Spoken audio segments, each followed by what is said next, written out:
বাংলাদেশি শ্রমিকদের জন্য বড় একটি বাজার এশিয়ার দেশ মালয়েশিয়া। কিন্তু কেন সেখানে বারবার বাধা আসে? বাংলাদেশের জন্য ২০০৮ সালে বন্ধ হয় মালয়েশিয়ার শ্রমবাজার। ৮ বছর পর তা চালু হয়েছিল ২০১৬ সালে। এরপর দুর্নীতির অভিযোগে আবারও ২০১৮ সালে বাংলাদেশ থেকে শ্রমিক নেওয়া বন্ধ করে দেয় মালয়েশিয়া। ২০২১ সালের ১৮ ডিসেম্বর নতুন সমঝোতা চুক্তির মাধ্যমে সেই বাজার খুলতে সময় লেগেছিল ৩ বছর। ২০২২ সালের আগস্টে দেশটিতে আবারও বাংলাদেশি কর্মী যাওয়া শুরু হয়। মালয়েশিয়া সরকারের সিদ্ধান্ত অনুযায়ী ১ জুন থেকে বাংলাদেশ সহ বিদেশি কর্মীদের দেশটিতে প্রবেশ বন্ধ থাকবে। নতুন নিয়মে কর্মী পাঠাতে হলে আবারও সংশ্লিষ্ট দেশের সঙ্গে চুক্তি করতে হবে। নতুন এই চুক্তিতে কর্মীদের স্বার্থ রক্ষায় সব এজেন্সির জন্য কর্মী পাঠানোর সুযোগ রাখতে চায় বাংলাদেশ।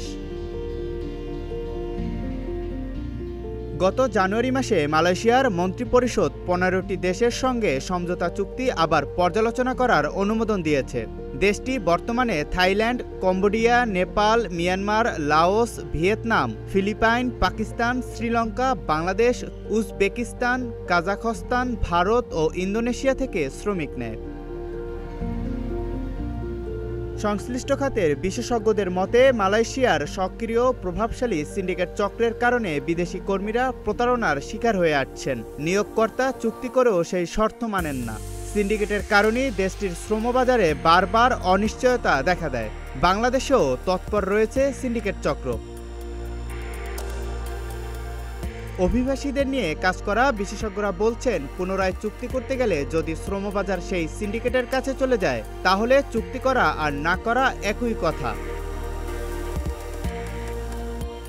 জনশক্তি, কর্মসংস্থান ও প্রশিক্ষণ ব্যুরোর তথ্য অনুযায়ী মালয়েশিয়ার শ্রমবাজারে ২০২২ সালের আগস্টে কর্মী যাওয়া শুরু হওয়ার পর থেকে এখন পর্যন্ত ৪ লাখের বেশি বাংলাদেশি সেখানে গেছেন। শুধু ২০২৩ সালেই বাংলাদেশ থেকে ৩.৫ লাখের বেশি শ্রমিক নিয়োগ দিয়েছে মালয়েশিয়া। তাদের মধ্যে এখন বেকার, বেতনহীন ও কম বেতনে চাকরি করছেন এমন কর্মীর সংখ্যা অন্তত ১ লাখ।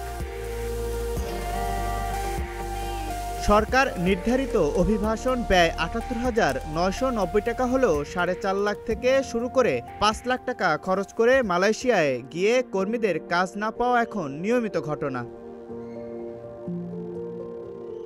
৭০০ বাংলাদেশি কর্মীকে শোষণ ও চাকরিচ্যুত করার পর ক্ষতিপূরণ দিতে ব্যর্থ হওয়া এবং শ্রম আইন লঙ্ঘন করার দায়ে দেশটির ডেপুটি পাবলিক প্রসিকিউটর ওই কোম্পানির কর্মকর্তাদের বিরুদ্ধে ব্যবস্থা নেওয়ার নির্দেশ দিয়েছেন। বাংলাদেশি কর্মীদের এমন করুণ পরিস্থিতিতে উদ্বেগ প্রকাশ করেছে জাতিসংঘের বিশেষজ্ঞরা। তারা অভিবাসী শ্রমিকদের শোষণের হাত থেকে রক্ষা করতে মালয়েশিয়াকে বিশেষ কিছু ব্যবস্থা গ্রহণেরও আহ্বান জানিয়েছেন।